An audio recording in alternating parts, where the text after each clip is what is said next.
श्रीमद्भागवतम प्रथम स्कंद अध्याय 4 श्री नारद मुनि का प्राकट्य। श्रील व्यासदेव ने कहा, शील सुत गोस्वामी को इस प्रकार बोलते देखकर दीर्घकालीन यज्ञोत्सव में लगे हुए समस्त ऋषियों में विद्वान तथा वयोवृद्ध अग्रणी शौनक मुनि ने श्रील सुत गोस्वामी को निम्न प्रकार संबोधित करते हुए बधाई दी। शौनक मुनि ने कहा, हे सुत गोस्वामी, जो बोल सकते हैं तथा सुना सकते हैं, उन सब में आप सर्वाधिक भाग्यशाली तथा सम्माननीय है। कृपा करके श्रीमद् भागवतम का पुण्य संदेश कहे, जिसे महान तथा शक्ति संपन्न ऋषि श्री सुखदेव गोस्वामी ने सुनाया था।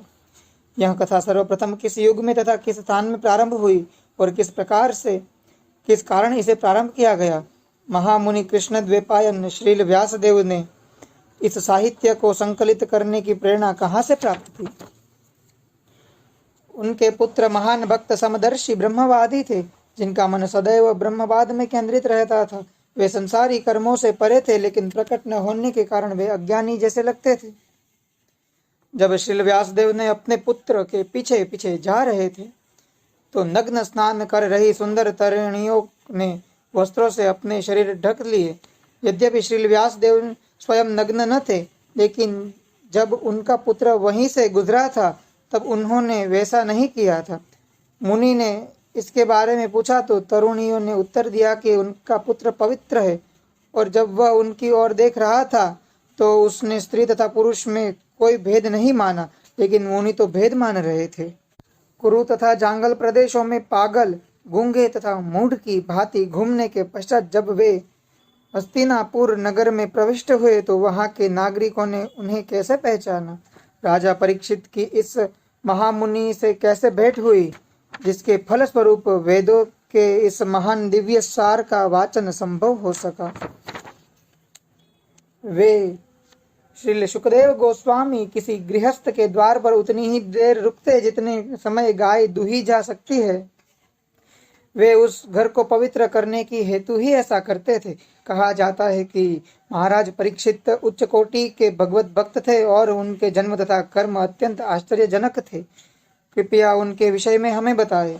वे एक महान सम्राट थे और उनके पास उपार्जित राज्य के समस्त ऐश्वर्य थे।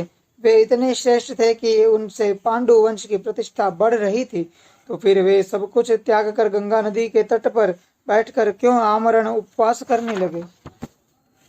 वे इतने बड़े सम्राट थे कि उनके सभी शत्रु आकर अपनी भलाई के लिए उनके चरणों पर अपना शीश झुकाते थे और अपनी समस्त संपत्ति अर्पित करते थे। वे तरुण और शक्तिशाली थे और उनके पास अलभ्य राजसी ऐश्वर्य था। तो फिर वे अपना सर्वस्व, यहाँ तक कि अपना जीवन भी क्यों त्यागना चाह रहे थे। जो मनुष्य भगवत कार्य में अनुरक्त रहते हैं, वे दूसरों के कल्याण, उन्नति तथा सुख के लिए ही जीवित रहते हैं। वे किसी स्वार्थवश जीवित नहीं रहते। अतएव राजा परीक्षित ने समस्त सांसारिक वैभव की आसक्ति से मुक्त होते हुए भी अपने इस मर्त्य शरीर को क्यों त्यागा, जो दूसरों के लिए आश्रय था। हम जानते हैं कि आप वेदों के कुछ भागों को छोड़कर अन्य समस्त विषयों के अर्थ में दक्ष है। अतएव आप उन सभी प्रश्नों की स्पष्ट व्याख्या कर सकते हैं जिन्हें हमने आपसे अभी पूछा है। श्री सुत गोस्वामी ने कहा, जिस समय दूसरे युग ने तीसरे युग का अतिक्रमण किया, तब वसु की पुत्री सत्यवती की कोख से पराशर द्वारा महान ऋषि श्री व्यासदेव ने जन्म लिया। एक बार सूर्योदय के समय उन्होंने सरस्वती के जल से प्रातःकालीन आचमन किया और मन एकाग्र करने हेतु वे एकांत में बैठ गए। महर्षि श्री व्यासदेव ने युग के कर्तव्यों में दोष देखे। काल के अदृश्य शक्ति के कारण पृथ्वी पर विभिन्न युगों में ऐसा होता है। परम ज्ञानी ऋषि अपनी दिव्य दृष्टि से युग के प्रभाव से प्रत्येक भौतिक वस्तु की अवनति को देख सकते थे। वे यह भी देख सकते थे कि श्रद्धाविहीन व्यक्तियों की आयु क्षीण होगी और वे सत्व गुण के अभाव के कारण अधीर रहेंगे। इस प्रकार उन्होंने समस्त वर्णों तथा आश्रमों के मनुष्यों के कल्याण पर विचार किया। उन्होंने देखा कि वेदों में वर्णित यज्ञ वे साधन है जिनसे मनुष्यों की वृत्तियां का शुद्ध बनाया जा सकता है। अतः इस विधि को सरल बनाने हेतु ही उन्होंने एक ही वेद के 4 भाग किए, जिससे वे मनुष्यों के बीच फैल सके। मूल ज्ञान के स्रोतों के 4 पृथक भाग किए गए, लेकिन पुराणों में वर्णित ऐतिहासिक तथ्य तथा प्रामाणिक कथाएं पंचम वेद कहलाती है। वेदों के 4 खंडों में विभाजित हो जाने के पश्चात पैल ऋषि ऋग्वेद के आचार्य बने और जैमिनी सामवेद के, यजुर्वेद के एकमात्र वैशंपायन यशस्वी हुए। अत्यंत समर्पित भाव से सेवा करने वाले सुमंतु मुनि अंगिरा को अथर्ववेद सौंपा गया और मेरे पिता रोमहर्षण को पुराण तथा इतिहास सौंपे गए।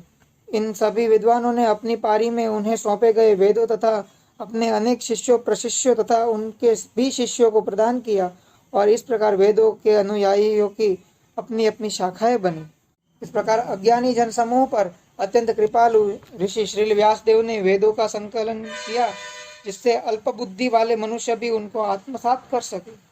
महर्षि ने अनुकंपावश हितकर समझा कि यह मनुष्यों को जीवन का परम लक्ष्य प्राप्त करने में सहायक होगा। इस प्रकार उन्होंने स्त्रियों, शूद्रों तथा द्विज बंधुओं के लिए महाभारत नामक एक महान ऐतिहासिक कथा का संकलन किया। हे द्विज ब्राह्मणों, यद्यपि वे समस्त प्रजा के समग्र कल्याण कार्य में लगे रहे, तो भी उनका मन संतुष्ट नहीं हुआ। इस प्रकार मन में असंतुष्ट होने के कारण ऋषि ने तुरंत विचार करना प्रारंभ किया, क्योंकि वे धर्म के सार के ज्ञाता थे और उन्होंने मन ही मन कहा, मैंने कठिन व्रतों का पालन करते हुए वेदों की, गुरु की तथा यज्ञ वेदी की निष्कपट पूजा की है। मैंने अनुशासन का भी पालन किया है और महाभारत की व्याख्या के माध्यम से शिष्य परंपरा को अभिव्यक्ति दी है, जिससे स्त्रियां, शूद्र तथा अन्य द्विज बंधु मनुष्य भी धर्म के मार्ग का अवलोकन कर सकते हैं। वेदों के लिए जितनी बातों की आवश्यकता है, यद्यपि मैं उनसे पूर्ण रूप से सज्जित हूँ, तथापि मैं अपूर्णता का अनुभव कर रहा हूँ। हो सकता है ऐसा इसलिए हो कि मैंने श्री भगवान की भक्ति का विशेष रूप से कोई संकेत नहीं किया, जो सिद्ध जीवों तथा अच्युत श्री भगवान दोनों को प्रिय है। जैसा कि पूर्व में कहा जा चुका है, श्री व्यासदेव अपने दोषों के विषय में अफसोस कर रहे थे। उसी समय सरस्वती नदी के तट पर स्थित कृष्ण द्वैपायन श्री व्यासदेव की कुटिया में श्री नारद मुनि पधारे। श्री नारद मुनि के शुभागमन पर श्री व्यासदेव सम्मान पूर्वक उठकर खड़े हो गए और उन्होंने सृष्टा ब्रह्मा के समान उनकी पूजा की। इस प्रकार श्रीमद् भागवतम के प्रथम स्कंद के अंतर्गत श्री नारद